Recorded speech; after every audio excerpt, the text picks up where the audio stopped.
বাংলাদেশের ইতিহাসে এক কালো দিন। এই দিনে সাভারের রানা প্লাজা ধসে কেড়ে নিয়েছিল সহস্র শ্রমিকের প্রাণ। ধ্বংসস্তূপের নিচে ১৭ দিন আটকে থাকার পর অলৌকিকভাবে উদ্ধার করা হয় রেশমা নামের এক নারীকে। এই ঘটনা সারা বিশ্বে আলোড়ন সৃষ্টি করেছিল। রেশমাকে আখ্যা দেওয়া হয়েছিল অলৌকিক কন্যা হিসেবে। কিন্তু সম্প্রতি এই উদ্ধার অভিযান নিয়ে উঠেছে গুরুতর প্রশ্ন। একটি মহল দাবি করছে রেশমার উদ্ধার ছিল নাকি সরকারের সাজানো নাটক। আজকের ভিডিওতে আমরা এই চাঞ্চল্যকর দাবির গভীরে যাব। আমরা খতিয়ে দেখব সেই সময়ের ঘটনা, মানুষের প্রতিক্রিয়া এবং পরবর্তীতে ওঠা বিতর্কগুলো। সত্যি কি রেশমার উদ্ধার ছিল একটি সাজানো নাটক, নাকি এটি ছিল প্রকৃতির এক অলৌকিক ঘটনা? আমাদের সাথে থাকুন এবং সত্যটা জানার জন্য ভিডিওটি শেষ পর্যন্ত দেখুন। আর আপনার মতামত কমেন্ট বক্সে জানাতে ভুলবেন না।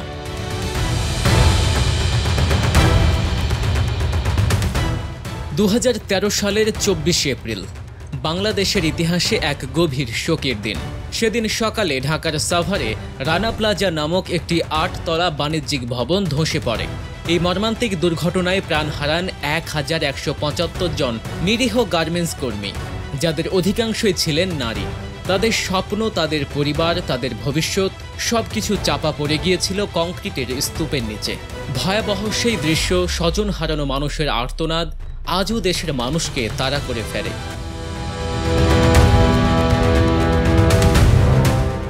এই হৃদয় বিদারক ঘটনার পরপরই দেশ জুড়ে নেমে আসে শোকের ছায়া।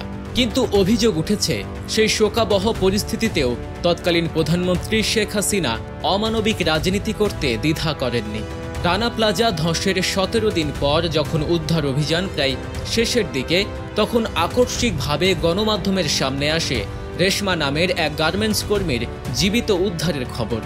এই উদ্ধার অভিযান মুহূর্তের মধ্যে জাতীয় ও আন্তর্জাতিক গণমাধ্যমের প্রধান শিরোনামে পরিণত হয়। রেশমাকে তখন অলৌকিক কন্যা হিসেবে আখ্যায়িত করা হয়। কিন্তু সময়ের সাথে সাথে এই ঘটনার পেছনের আসল সত্য স্পষ্ট হয়ে গেছে। রানা প্লাজা ধসের কিছুক্ষণের মধ্যেই রেশমা নামের এক গার্মেন্টস কর্মী ধ্বংসস্তূপ থেকে বেরিয়ে আসতে সক্ষম হয়েছিলেন। এমনটাই দাবি করেছেন রেশমার সাথে একই ফ্লোরে কাজ করা এনামুল। তিনি নিজেও সেই দুর্ঘটনায় আহত হয়েছিলেন এবং পরবর্তীতে ২ দিন একটি হাসপাতালে চিকিৎসা নিয়েছিলেন। হাসপাতাল থেকে ছাড়া পাওয়ার পর এনামুল রেশমার কোনো খোঁজ পাননি।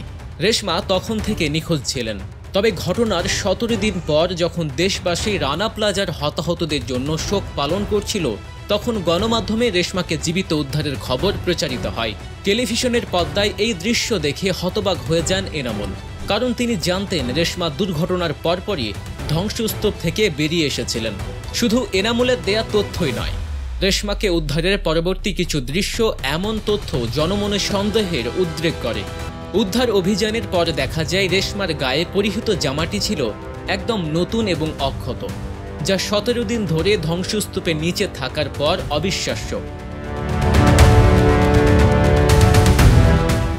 তৎকালীন গণমাধ্যমে আরও প্রচারিত হয় যে রেশমা দীর্ঘ এই সময়সীমায় মাত্র ৪টি বিস্কুট খেয়ে বেঁচেছিলেন। চিকিৎসা বিজ্ঞান অনুযায়ী এত অল্প খাবার গ্রহণ করে একজন মানুষের ১৭ দিন ধরে বেঁচে থাকা এবং শারীরিক সক্ষমতা বজায় রাখা প্রায় অসম্ভব। সবচেয়ে বিস্ময়কর বিষয় ছিল রেশমার শারীরিক অবস্থা। উদ্ধারের পরপরই তাকে সুস্থ মানুষের মতো স্বাভাবিকভাবে হাঁটাচলা করতে এবং স্পষ্ট ভাষায় কথা বলতে দেখা যায়। দীর্ঘ সময় ধরে চাপা পড়ে থাকা এবং পর্যাপ্ত খাবার ও পানীয়ের অভাবে একজন মানুষের শারীরিক ও মানসিক অবস্থা এতটা স্বাভাবিক থাকার কথা নয়। রানা প্লাজা ধসের ১৭ দিন পর রেশমাকে জীবিত উদ্ধারের অবিশ্বাস্য ঘটনাটি আন্তর্জাতিক গণমাধ্যমেও ব্যাপক আলোচনার জন্ম দেয়। যুক্তরাজ্যের স্বনামধন্য সংবাদ মাধ্যম দ্য মিরর এই ঘটনাটির অস্বাভাবিকতা উপলব্ধি করে অনুসন্ধানে নামে।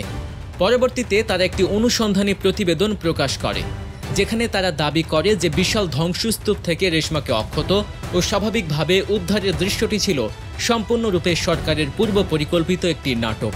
তাদের প্রতিবেদনে এই অভিযোগের সপক্ষে বেশ কিছু তথ্য তুলে ধরা হয়। দ্য মিররের সাংবাদিকরা রেশমার সাথে একই ফ্লোরে কাজ করা এনামুল, তাদের ভাড়া বাসার মালিক, এনামুলের চিকিৎসারত হাসপাতালের সূত্র এবং এমনকি রেশমার মা জোবেদা বেগম সহ সেই ঘটনায় আহত আরও বেশ কয়েকজন ভুক্তভোগীর সাথে কথা বলেন। তাদের সকলের কাছ থেকে পাওয়া তথ্যের ভিত্তিতে দ্য মিরর নিশ্চিত হয় যে রেশমার 17 দিন পর উদ্ধার হওয়ার কাহিনীটি আসলেই সাজানো। প্রতিবেদনে এই সাক্ষ্য প্রমাণগুলো বিস্তারিতভাবে তুলে ধরা হয়। দ্য মিররের প্রতিবেদনে রেশমা উদ্ধার কাণ্ডকে সরকারের ধোঁকাবাজি হিসেবে আখ্যায়িত করার পেছনে আরও কিছু কারণ তুলে ধরা হয়। তাদের অনুসন্ধানে জানা যায় রেশমাকে উদ্ধারের 3 দিন আগে থেকেই রানা প্লাজার ধসে পড়া ভবনের আশেপাশে জনসাধারণের প্রবেশ সম্পূর্ণভাবে নিষিদ্ধ করা হয়েছিল। এমনকি কাছাকাছি বসবাস করা লোকজনকেও তাদের বাড়িঘর থেকে বাধ্যতামূলকভাবে সরিয়ে নেওয়া হয়। এই কঠোর নিরাপত্তা ব্যবস্থা স্বাভাবিক উদ্ধার অভিযানের অংশ ছিল কিনা তা নিয়ে প্রশ্ন ওঠে। এরপর রেশমা যখন উদ্ধার হন তখন তাকে তাৎক্ষণিকভাবে একটি 5 তারকা হোটেলে মোটা অঙ্কের বেতনে চাকরি দেয়া হয়।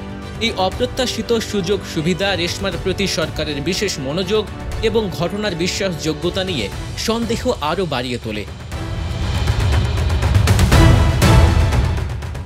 এত বড় একটি ট্র্যাজেডির পর যেখানে বহু মানুষ তাদের আপনজন হারিয়েছেন এবং অনেকেই কর্মহীন হয়ে মানবেতর জীবনযাপন করছেন, সেখানে কেবলমাত্র রেশমাকে ব্যতিক্রমী সুবিধা প্রদান স্বাভাবিক মনে হয়নি। দ্য মিররের প্রতিবেদন অনুযায়ী রেশমা উদ্ধার অভিযানকে সরকারের একটি পরিকল্পিত ধাপ্পাবাজি হিসেবে প্রমাণ করতে সাহায্য করে। এখন প্রশ্ন হলো, এত বড় একটি মর্মান্তিক ঘটনা নিয়ে কেন একটি নাটকের অবতারণা করতে হলো সরকারকে? এই প্রসঙ্গে রাজনৈতিক বিশ্লেষকরা বেশ কিছু কারণের কথা উল্লেখ করেন। তাদের মতে 2013 সালে রানা প্লাজা ধসের সময়কালটি ছিল সরকারের জন্য একটি অত্যন্ত স্পর্শকাতর সময়। কিছুদিন আগে শাপলা চত্বরে হেফাজতে ইসলামের লং মার্চে ব্যাপক হতাহতের ঘটনা ঘটে, যার ফলে জাতীয় ও আন্তর্জাতিকভাবে সরকার তীব্র সমালোচনার মুখে পড়েছিল। এছাড়াও বিরোধী রাজনৈতিক দলগুলোর উপর ব্যাপক দমন-পীড়ন, দেশের আইন শৃঙ্খলা পরিস্থিতির অবনতি সহ একাধিক কারণে তৎকালীন প্রধানমন্ত্রী শেখ হাসিনা রাজনৈতিকভাবেও যথেষ্ট চাপের মধ্যে ছিলেন।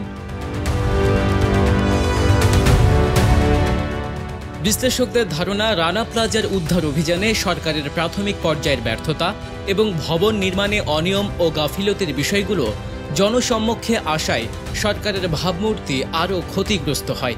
এই পরিস্থিতিতে জনগণের দৃষ্টি ভিন্ন দিকে প্রবাহিত করতে, সরকার বিরোধী বিভিন্ন ইস্যু ধামাচাপা দিতে এবং আন্তর্জাতিক সমালোচনার ঝড় সামাল দিতে শেখ হাসিনা সম্ভবত সেনাবাহিনীকে ব্যবহার করে রেশমা উদ্ধারের এই নাটক সাজিয়েছিলেন।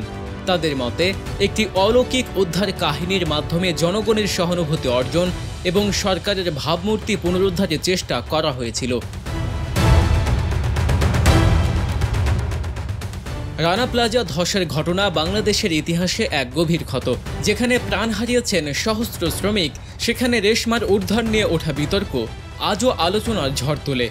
এনামুলের সাক্ষ্য এবং দ্য মিররের অনুসন্ধানী প্রতিবেদন থেকে প্রাপ্ত তথ্য প্রমাণ করেছে এই ঘটনাটি সম্পূর্ণ নাটক।